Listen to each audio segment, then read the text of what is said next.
नमस्कार मंडळी, आपल्या चॅनलचा आणि मालिकांचा टी-आर-पी वाढावा यासाठी झी मराठीने कंबर कसली आहे. सध्या झी मराठीवर नवनवीन मालिका प्रेक्षकांच्या भेटीला येत आहे. काही दिवसापूर्वीच देवमाणूस या लोकप्रिय सिरीजमधील देवमाणूस 3 ही मालिका प्रेक्षकांच्या भेटीला आली. या मालिकेला सुद्धा प्रेक्षकांची चांगली पसंती मिळते.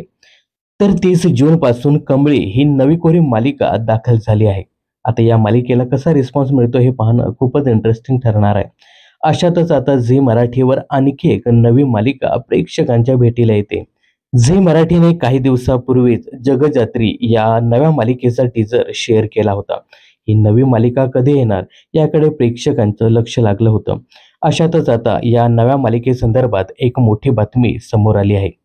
तर मिळालेल्या माहितीनुसार या नव्या मालिकेमध्ये अभिनेत्री शिवानी सोनार ही प्रमुख भूमिका साकारताना दिसेल.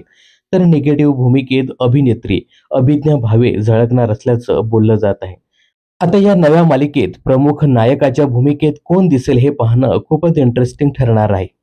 दरम्यान जगजात्री या मालिकेसोबत झी मराठीवर चला हवा येऊ द्या या कार्यक्रमाचं नवं सीझन सुद्धा येणार आहे. यासोबतच इच्छाधारी नागिन ही मालिका सुद्धा दाखल होणार आहे. तर तुम्हाला जगजात्री या मालिकेमध्ये शिवानी सोनारला पाहायला आवडेल का, हे कमेंट्स करून नक्की सांगा.